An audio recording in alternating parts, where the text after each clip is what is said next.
काय सांगा रेल रोकोचा प्रयत्न या ठिकाणी केला आहे तुम्ही? आज आम्ही या ठिकाणी जे आहे ऑल इंडिया संविधान आर्मीच्या वतीने आम्ही या ठिकाणी आणि विविध 10 संघटनांच्या वतीने जळगाव रेल्वे स्टेशनवरती आम्ही तिरंगा आक्रोश रेल रोको आंदोलन करण्याचा प्रयत्न या ठिकाणी केला, परंतु RPF, GRP आणि पोलिसांनी संगनमताने या ठिकाणी जे आहे रेल्वे स्टेशनवरती मानवी साखळी करून त्यांनी या ठिकाणी जे आहे आमचं रेल रोको आंदोलन जे आहे या ठिकाणी थांबवण्याचा, अटकाव करण्याचा प्रयत्न या ठिकाणी केलेला आहे. म्हणून हा लोकशाहीचा आणि संविधानाचा खून आहे. म्हणून या ठिकाणी या संपूर्ण जे अटकाव झाला त्याचा आम्ही पूर्णपणे या ठिकाणी निषेधाने धिक्कार करतो. आम्ही काय मागवतो तो सरकारकडे की अजितदादा पवार साहेबांच्या बद्दल जे आमदार खासदारांनी आणि सर्वसामान्य जनतेमध्ये जी मागणी आहे, जी चर्चा आहे, तीच मागणी आम्ही करतोय की या ठिकाणी जे आहे की त्यांची त्या प्लेन क्रॅशमध्ये या ठिकाणी त्यांची कोणी म्हणतं आमदार खासदार हत्या झाली, कोणी म्हणतं बॉम्ब ब्लास्ट झाला, कोणी म्हणतं या ठिकाणी जे आहे त्या दुर्घटनेची संपूर्णपणे चौकशी झाली पाहिजे. काही या ठिकाणी जे ब्लॅक बॉक्स मिळालेला आहे, ब्लॅक बॉक्स मिळाल्यानंतर देखील या ठिकाणी आतापर्यंत युद्ध पातळीवरती त्या ब्लॅक बॉक्स मधील जे सत्य आहे, जे उघड आहे, जे पुरावे आहे, ते जनतेसमोर यायला पाहिजे होते, ते आतापर्यंत का आले नाही.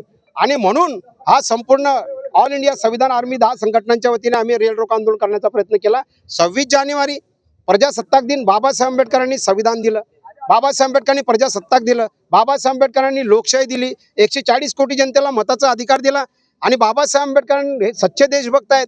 आणि बाबासाहेब आंबेडकरांचं हे योगदान नाकारण्याचं काम पूर्वी अमित शाह यांनी सांगितलं, आंबेडकर क्या करते, म्हणजे या ठिकाणी अमित शाह म्हणतात आंबेडकर द्वेष दाखवतात.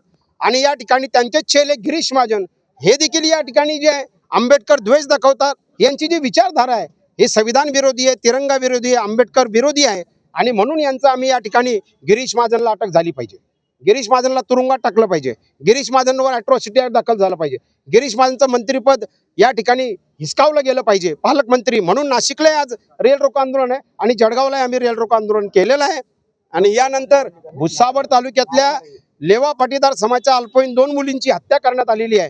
त्याच्या संदर्भात जी आमची मागणी आहे की फास्ट ट्रॅकमध्ये कोर्टात केस चालवावी, वरिष्ठ वकील लावण्यात यावा, त्यांना 50 लाख रुपये घरकुल या ठिकाणी देण्यात यावं आणि CBI चौकशी करण्यात यावी. अजितदादा पवारांची CBI चौकशी आम्हाला नको, अजितदादा पवारांची संपूर्ण प्रकरणाची आम्हाला CID चौकशी नको.